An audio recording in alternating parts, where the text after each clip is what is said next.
Yeah, y'all gonna stop coming in my live talking about this Victor dude, bro. We hooping this year. Y'all gonna see.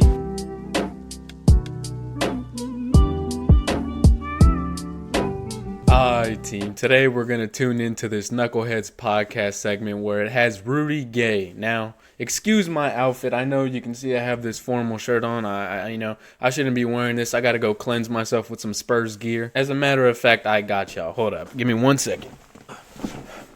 There we go. We'll make it a little less formal. We got Sohan on today. So with this clip, whenever I see an NBA player go on a podcast that I know they played for the Spurs, I know at some point they're going to mention the San Antonio Spurs. So I can see right here, San Antonio Spurs. We're going to go ahead and take a look and see what Rudy Gay has to say about his time as a San Antonio Spur. So with that being said, let's not waste too much time. Let's go ahead and jump straight into it. So yeah, let's go. How was it like signing with the Spurs and getting there? Because like they known as like the one of the top organizations that do everything the right way. Mm-hmm. How was it going from being Memphis, Toronto, Sacramento? How was it landing in San Antonio with Pop and RC and the whole organization and knowing how they handle things and how they do things? Did it fit the bill and everything you had heard about? Yeah, my intention was go. my intention was to go there.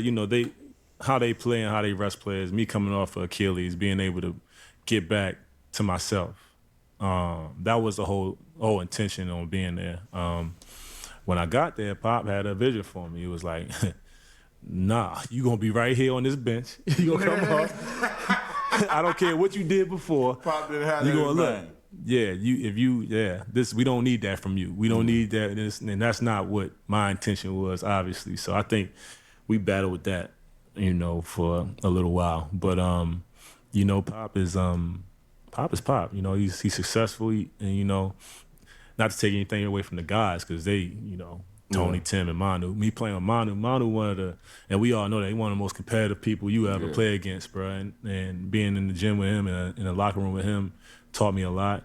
So just my first thoughts, obviously I am young, so I wasn't as in tune with the San Antonio Spurs at this time, like when Rudy Gay first signed. So I don't know about him and Pop's relationship. If they had somewhat of a rocky time, y'all let me know down below in the comments section. But what I'm taking away from what he's saying is he planned on getting back to what he was post Achilles injury. And I think he was averaging around 18 points a game or something like that. When he came to the Spurs, that dropped to like 11 points. And he said that he came here to manage that injury and kind of get back to where he was. But Pop already had him trying to buy into a limited role. And I don't think Rudy Gay wanted that at the time. So I'm not entirely sure about their relationship or like how things played out. But if y'all do know, let me know down below in the comments section, because it's kind of interesting how he's talking. He's not bashing the Spurs or anything, but I do find what he's saying a little interesting. Tony, surprised to see DeMar again. Play with Lamar again? You think you would play with him again? Bro, funny thing, bro. That was cold. I remember it was like midnight. He called me in the middle of the night. He's like, man. And it was the same situation because I already been through it. His first time getting traded. Man, them motherfuckers traded me, man. I was like, for real? For who? He said, Kawhi. I said, oh, you coming here? I just bust out laughing. This shit ain't funny, man. What's wrong with you?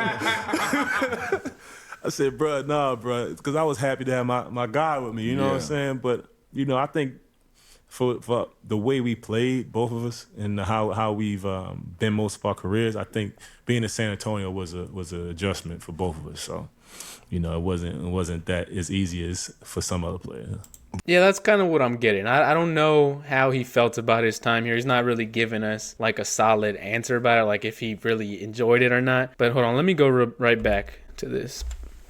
How we've been most of our careers, I think being in San Antonio with both of us, and how we've been most of our careers, I think being in San Antonio was an adjustment for both of us. So, what do you think he means by that? How they spent their careers, coming to San Antonio was an adjustment. Now, obviously, San Antonio is different from your typical spot like a Memphis or wherever else he played. I don't know what he means by that. Like from a coaching standpoint, like with Pop, I know he had some trouble with LaMarcus Aldridge trying to change his play and make him something that he wasn't, and that's something Pop owned up to, and he said, I need to leave LaMarcus alone, let him play his game. And so I'm wondering if he kind of had that same thing with Rudy Gay. I don't think he tried to change his play style or anything, but I think maybe the role, maybe Rudy Gay felt like he had more than he actually did at like skill wise. But I don't know. This interview, this part is kind of like, I feel like I'm not getting the whole spill of like what he's trying to say or something. I feel like he might be holding back a little bit. I don't know if it's just me. I could be like stretching it out. I don't know if he's like kind of hinting that like he didn't really enjoy his time here, but that's kind of confusing because I realized that he did sign again with the Spurs. So he signed with the Spurs a couple of times. I don't know why they signed him for 2 years, then he signed again in 20. I don't know. This doesn't make a lot of sense, but he for sure signed with the Spurs twice. So it wasn't like he did his contract and he just wanted to leave. So he had to have somewhat enjoyed his time with the Spurs, Maybe he just wasn't used to a coach with as much power as Pop, because you know the Spurs empower Pop. But then again, I don't even think of Pop as like a dictator, so I just can't really understand what he's getting at. If y'all know, let me know down below in the comments section. But as he said, he wanted to get back to his regular self, or his Sacramento Kings self, where he averaged 18.7 points.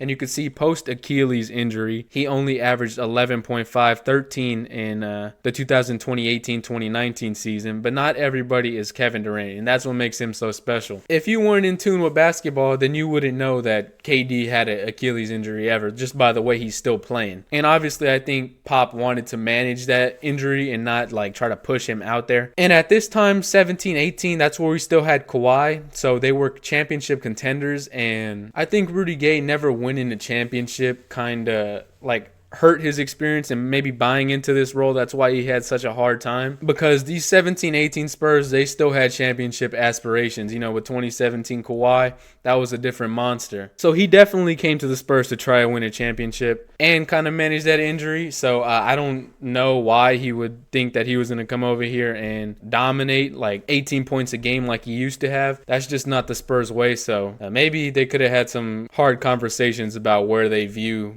their partnership in the long run. But he was a Spur for a majority of his career. Well, not a majority, but he is tied for second. He was with the Kings for 4 years, Memphis the longest, 7 years, but he stayed with the Spurs for 4 years as well, so it couldn't be that bad. As you can see, that was the second least scoring amount from any tenure that he has been on, so I guess that was a change for him. As a matter of fact, remembering that they played in Toronto, going to different countries, so I guess you could see from San Antonio and Canada, those are like two different things, so I don't know if he's talking from the basketball aspect or the life aspect, but y'all let me know down below in the comment section. What do y'all think of that interview? What did y'all think of Rudy Gay's tenure? And leave some knowledge down below in the comment section. As always, it's been your boy Chris, and I will catch y'all later. I am out.